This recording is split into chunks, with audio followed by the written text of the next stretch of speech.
জাহেলি যুগে বিশ্বনবীর কাছে যখন সর্বপ্রথম তাওহীদের দাওয়াত আসলো, ওই সময়ে একটা লোক মূর্তির পূজা করত, মূর্তিটারে খুব দেখভাল করত, যত্ন করত, আদর সোহাগ করত, আর রাত্রিবেলা এটার সামনে মিষ্টি দই হালুয়া চিরা রাইখা কেঁদে কেঁদে মনের জ্বালার কথা মূর্তির কাছে কইত।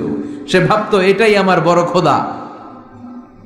সে কি ভাবতো? এটাই আমার, এটারে বললেই এটাই আমার বিপদ থেকে মুক্তি দিবে, আমাকে পরিত্রাণ দিবে, আমাকে সেভ করবে এটা। এভাবে সে আল্লাহকে বাদ দিয়ে মূর্তির ইবাদত করত, মূর্তিকে খুব যত্ন করত। একদিন কোন এক কাজে মূর্তিটাকে রেখে এসে ঘরের বাইরে গেল, এক পাশে গেল। কাজ শেষে এসে দেখে তার এই মূর্তির গায়ে পানি। মূর্তিটাকে দেখতে মনে হচ্ছে যে কে যেন গোসল করায় গেছে, পানি। তো সে ভাবলো যেহেতু আমার খোদার গায়ে পানি, এটা নিশ্চয়ই ভালো পানি হবে। He thought it is the water of mercy and blessings. সে ভাবলো it could be the water of rahma. এটা মনে হয় রহমতের পানি হবে, যেহেতু খোদার গায়ে পানি। তো রহমতের গায়ে পানি শুকিয়ে যাওয়ার আগে খেয়ে ফেলি, তাহলে সব রহমত ঢুকবে কই? পেটে। When he thought it is the water of rahma, water of mercy and blessings, he started to suck it with his tongue. সে জিহ্বা দিয়ে চাটতে শুরু করছে, চেটে চেটে সব রহমত নিয়ে নিচ্ছে পেটে। When he started to suck it, he found the taste is little bit bitter. The taste is weird.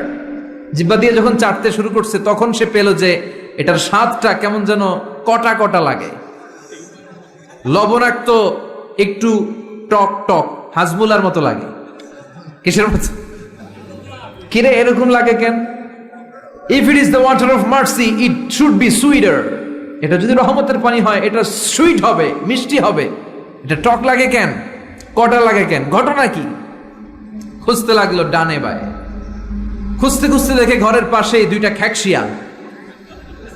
অনেকে এই বর্ণনাটা দিতে যে কুকুরের কথা বলে, কিন্তু হাদিসে এসছে খ্যাকশিয়াল, সালাবান, দুইটা খ্যাকশিয়াল।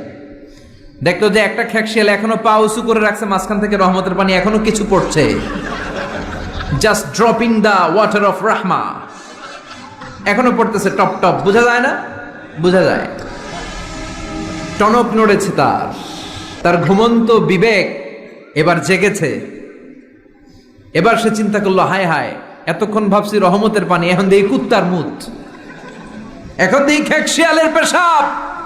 সর্বনাশ, কি করলাম এতটা বছর, এত টাকা, এত পয়সা, এত আদর সোহাগ যত্ন এটারে দিলাম, কি দিল তার বিনিময়ে সে আমাকে? যে একটা খ্যাকশিয়ালের পেশাব থেকে, কুকুরের পেশাব থেকে নিজের বাঁচাতে পারে না, সে জাহান্নামের আগুন থেকে কিয়ামতের দিন আমারে কেমনে বাঁচাবে? রাগের চোটে খোদারে ধরে দিছে আসার। খোদারে ধরে কি করছে?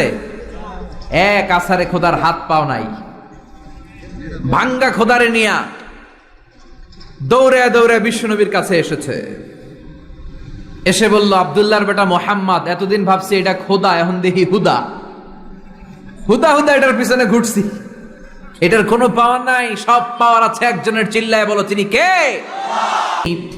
ঝিনুকের ভেতর লুকিয়ে থাকে যেমন মতি কালমা, শাহাদাতে আছে আল্লাহর জ্যোতি, কালমা শাহাদাতে আছে আল্লাহর জ্যোতি। সুবহানাল্লাহ পড়ে। এসে বলে, আব্দুল্লাহর বেটা মোহাম্মদ, ভাবছিলাম খোদা, এখন দেখি হুদা, আর এটারে ডাকতে চাই না, তুমি আমারে পড়ায় দাও লা ইলাহা মুহাম্মাদুর রাসূলুল্লাহ। কালিমা পড়ে মুসলমান হয়ে গিয়েছে।